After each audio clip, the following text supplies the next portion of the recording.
GD Islamic cartoon, ইসলাম, আদব শিক্ষা ও নৈতিকতায় সমৃদ্ধ।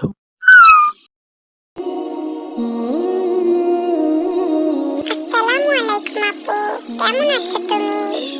ওয়ালাইকুম আসসালাম ইয়ামিন, শুভ সকাল। আলহামদুলিল্লাহ, আমি ভালো আছি। তুমি কেমন আছো? আলহামদুলিল্লাহ, আমিও ভালো আছি আপু। তো সকাল সকাল এদিকে কোথায় যাওয়া হচ্ছে ইয়ামিন? এই তো ব্রেকফাস্ট করতে মা ডাকছে, তাই যাচ্ছি। ঠিক আছে, চলো একসাথেই যাই। ইয়ামিন, তুমি যে খাবার খাওয়ার জন্য হাত না ধুয়েই প্রস্তুত, এটা কি ঠিক? ও সরি আপু, আমার ভুল হয়ে গিয়েছে। আর এমন হবে না, আমি এক্ষুনি হাত ধুয়ে আসছি। এই তো আমি চলে এসেছি আপু। খাবার দাও, আমার খুব ক্ষুধা লেগেছে, আমি এক্ষুনি খাবো। ইয়ামিন, খাবার খাওয়ার আগে যে বিসমিল্লাহির রহমানির রহিম পড়তে হয়, তাও কি তুমি ভুলে গিয়েছো? সরি আপু, আবারও আমার ভুল হয়ে গিয়েছে, আমাকে মাফ করো। আচ্ছা ঠিক আছে, এখন বিসমিল্লাহি আউয়ালাহু ওয়া আখিরু এই দোয়াটি পাঠ করে খাবার শুরু করতে পারো। খাবার খাওয়ার পূর্বে বিসমিল্লাহ পড়তে ভুলে গেলে অবশ্যই এই দোয়াটি পাঠ করে নিবে। তোমাকে অনেক অনেক ধন্যবাদ আপু, আমাকে আবারও সুন্দর সুন্দর দোয়া শেখানোর জন্য। জাযাকাল্লাহু খাইর।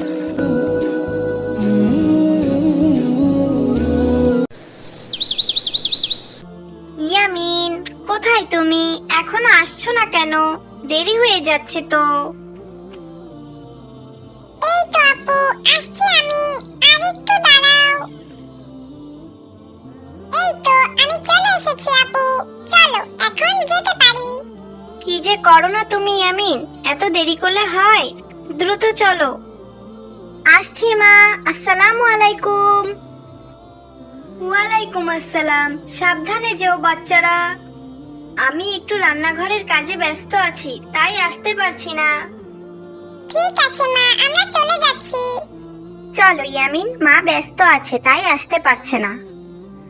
বিসমিল্লাহি তাওয়াক্কালতু আলাল্লাহি লা হাওলা ওয়ালা কুওয়াতা ইল্লা বিল্লাহ। কোনো গাড়ি পাচ্ছি না। আচ্ছা আপু, তুমি যে ঘর থেকে বের হওয়ার সময় একটি দোয়া পাঠ করলে, এটি কিসের দোয়া? এটি কি পড়া অত্যন্তই জরুরি? আমি যে দোয়াটি পাঠ করেছি, এই দোয়াটি হচ্ছে ঘর থেকে বের হওয়ার দোয়া। আর এই দোয়াটির অর্থ হচ্ছে, আমি আল্লাহর নামে ঘর থেকে বের হলাম এবং আল্লাহর উপর ভরসা করলাম। মাশাআল্লাহ, এটি একটি খুবই সুন্দর দোয়া। আমি এতদিন জানতাম না আপু, আজ থেকে আমিও এই দোয়া পাঠ করব। হ্যাঁ ইয়ামিন, ঘর থেকে বের হওয়ার সময় তুমি সবসময় এই দোয়া পাঠ করবে, তাহলে আল্লাহর উপর ভরসা করা হলো। বুঝতে পারলে?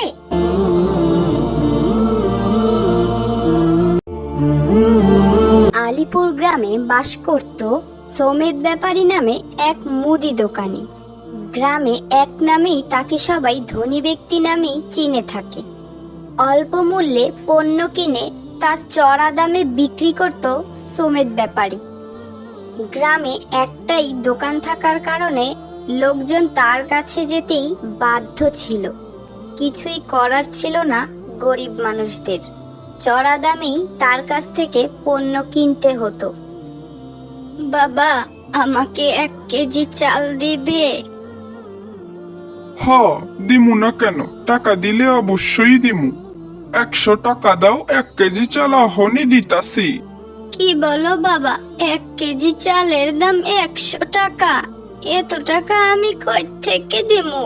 1 কেজি চাল তো মাত্র 50 টাকা। আমি এই গ্রামে নতুন বাবা, আমি অনেক গরিব মানুষ। দাও না আমাকে 1 কেজি চাল 50 টাকায়। আরে না না, কি কও?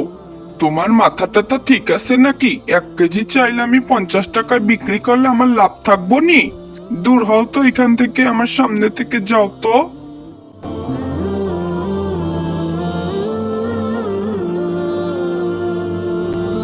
সমেত মিয়ার দোকানের পাশেই রহিম মিয়া নামে এক লোক ব্যবসা করত। সামান্য কিছু চাল, ডাল ও চিড়ে নিয়ে সে বসতো। দিন আনি দিন খাই তার জীবনে এমনই ছিল। সে প্রতিদিন অল্প কিছু চাল ডাল দূর থেকে কিনে আনতো এবং তা সামান্য কিছু লাভ রেখে বিক্রি করত। এভাবেই তার সংসার চলতো। বাবা, আমারে 1 কেজি চাল দিবা? হ্যাঁ চাচি আম্মা, দেব না কেন, অবশ্যই দেব। তা কত করে কেজি রাখবানে বাবা আমার কাছে? আমার কাছে কিন্তু বেশি টাকা নেই বাবা। তোমার কাছে বেশি রাখবো না নে চাচিমা, তুমি চিন্তা করো না, তুমি মাত্র 40 টাকাই দিও, যেই দামে আমার কিনা দাম। কি বলছো বাবা? ওই দোকানদার যে আমার কাছে 100 টাকা চাইলো, আর তুমি মাত্র 40 টাকা রাখবে? হ্যাঁ চাচিমা, তোমার কাছ থেকে আমি না হয় একটু লাভ কমই রাখলাম। সবসময় যে বেশি লাভ রাখতে হবে এমন কোনো কথা নেই। মাঝে মাঝে অল্প কিছু লাভের মধ্যে অনেক স্বস্তি শান্তি খুঁজে পাওয়া যায়। তুমি আমার জন্য শুধু একটু দোয়া করবে, তাহলেই আমার হবে। মহান আল্লাহ তাআলা ব্যবসাকে হালাল করেছেন, আমি কেন মানুষকে ঠকিয়ে এত টাকা বেশি নেব বলো তো? আসসালামু আলাইকুম। রাইসা, তোমরা এখানে কি করছো? ওয়ালাইকুম আসসালাম। কি করছি তুই দেখতে পাচ্ছিস না? আমি ওর সাথে কথা বলছি, তুই আমাদের মাঝে আসলি কেন? একটা ফকিন্নি কোথাকার। এভাবে বলতে নেই রাইসা, আমরা তো সবাই মানুষ, তাহলে কেন আমরা ভেদাভেদ করি বলো তো? সবাইকেই আমাদের মিলেমিশে থাকা উচিত। না, আমি ওর সাথে মিশবো না। ওর বাবা একটা গরিব, আমার বাবা কত ধনী লোক। এক নামে সবাই তাকে ধনী ব্যক্তি নামে চেনে, আর ও একটা ফকিন্নি। ওর সাথে আমি মিশবো না, তুমি মিশলে মিশো। থাকো রাইসা আর ইয়ামিন, আমি চলে যাচ্ছি। তুমি কিছু মনে করো না হুমায়রা, ওর হয়ে আমি তোমার কাছে ক্ষমা চাইছি। না না, তুমি কেন ক্ষমা চাইবে? দোষ তো আমারই। আসলেই আমার বাবা তো গরিব, আমিও গরিব।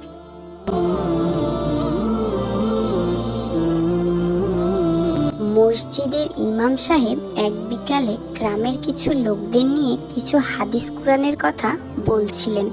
এমন সময়ই সমেত ব্যাপারীও সেখানে হাজির হন।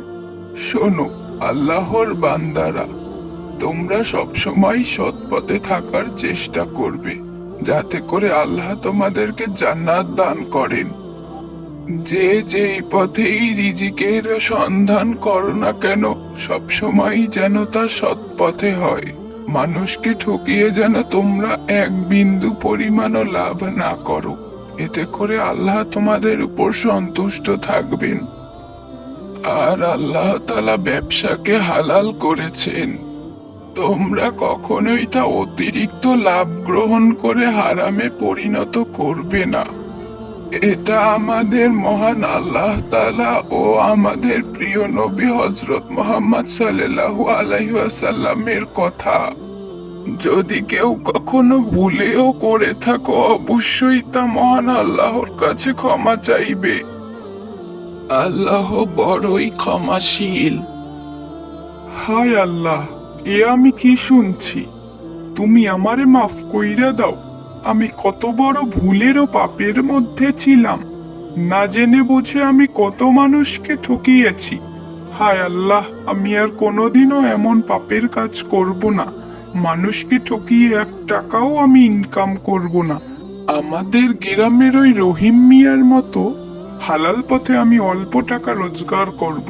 আল্লাহ, তুমি আমাকে মাফ করো।